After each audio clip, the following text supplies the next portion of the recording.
Allora ragazzi, questo è Al Jazeera, la data è 22 ottobre 2023. Sentiamo cosa dice. Overnight, dozens of Palestinians have been killed in Israeli airstrikes across the besieged enclave. In the southern city of Khan Yunis, a strike on a popular cafe there killed 12 people. Fino ad ora migliaia di palestinesi sono stati uccisi in questa area e praticamente in questo caffè, l'area Khan Yunis, c'era un caffè dove praticamente è arrivato il solito missile, ha ucciso dozzine di persone. Qui è dove le persone... Displaced Palestinians had gathered there to use its working generator. Ok, quindi le persone si riunivano in questo caffè per usare il generatore che aveva il caffè, probabilmente per ricaricare il telefono. Separately, an Israeli airstrike also in Khan Yunis on a house killed 2 women and an 8-year-old child. E un altro attacco ha ucciso 2 donne e un bambino. In central Gaza, an Israeli air raid on a shopping plaza killed 9 people and wounded dozens of others. In uno shopping plaza, quindi una specie di mini centro commerciale, un altro attacco ha ammazzato 9 persone. See, a fire engulfed the market and the Al Nusayrat refugee camp, destroying several stores. Let's bring in a Palestinian journalist, Hani Abu Isheba. He joins us now from Khan Yunis in the Gaza Strip. Hani, we know the bombardment has been intensifying there in Khan Yunis. Can you tell us what you've been seeing and hearing? Yes, the past 24 hours has been really intense for Palestinians living in the northern part and the southern part of the Gaza Strip under mass bombardment.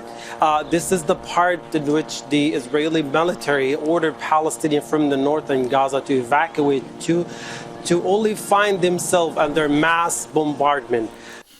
Pazzesco. Dice, vabbè, queste ultime 24 ore sono state molto intense dal punto di vista dei bombardamenti, sia nella parte nord che nella parte sud della striscia di Gaza. Gli israeliani hanno chiesto a quelli della parte nord di evacuare e questi evacuando praticamente si sono trovati in mezzo ad altri bombardamenti. So late hours of last night at about 11 o'clock, a busy street in a Nusayrat refugee camp. Praticamente hanno bombardato un campo profughi. Intorno alle 11 di sera. This street is a thriving market for the people of Nusayrat camp, and because of the people. Guardate quel bambino qui in alto che sta camminando qua. Who evacuate to that area, it became more busy and crowded. People were lining up at one of the popular food restaurants buying their dinner, where it was targeted, leaving tens of casualties. Initial reports talk about more than 10 were killed at the spot.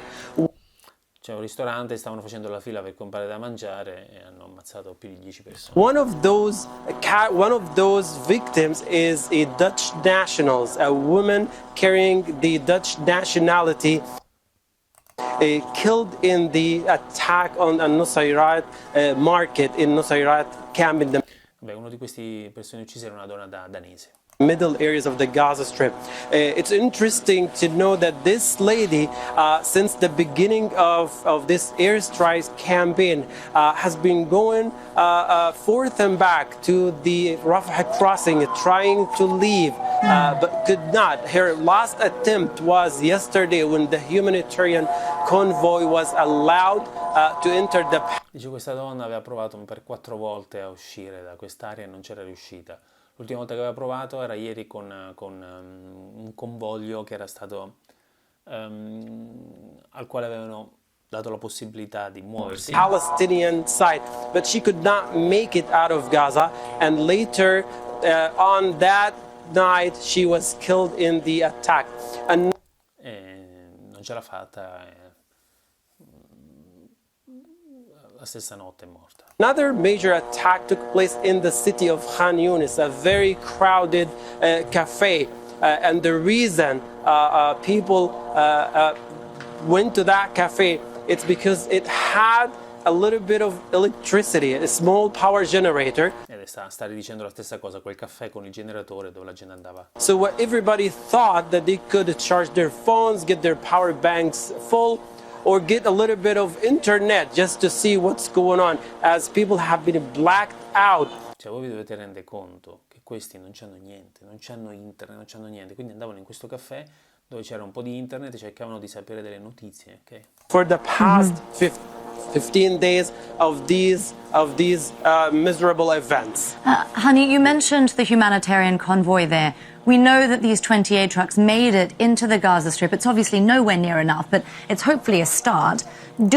Dice che ci sono un convoglio di 28 camion che sono entrati, hanno detto non sono minimamente sufficienti, però è un inizio. Do we know where these supplies have now ended up? Okay.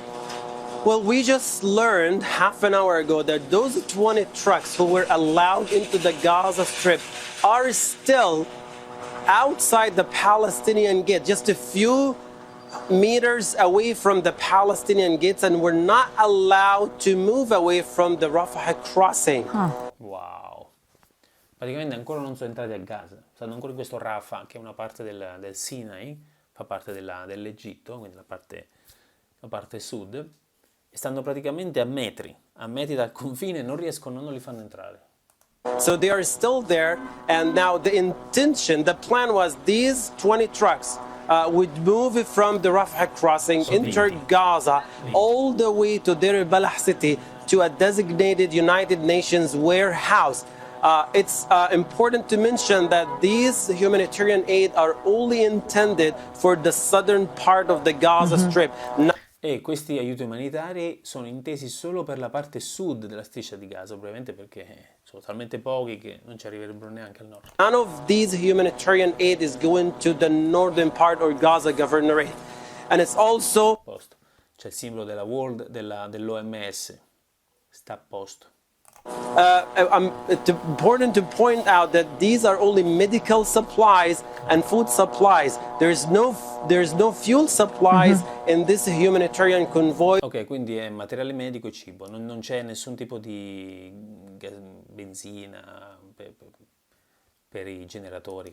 Which makes it very difficult for hospitals to sustain themselves and operate, given the necessary health services needed for the large influx of casualties in the Gaza Strip. Betadine è lo iodopoidone, è un disinfettante. Hani Abu Sheba, they're a Palestinian journalist with the latest for us from the ground in the Gaza Strip. And just recapping there, Hani, you were saying that aid convoy has not actually made it to its destination and is rather stuck near Rafah still. Thank you so much. We'll be bringing you more on that as we get it here on Al Jazeera. Stanno parlando tutti di sti aiuti, sono arrivati lì, al confine non li fanno entrare. Pazzesco. Va bene, io vi continuo a tradurre queste notizie di Al Jazeera perché praticamente è il canale, il giornale più attendibile. È sempre stato così, sono decenni che questi hanno una sorta di primato tra i giornalisti, sono conosciuti. Ok, per adesso grazie per la visione.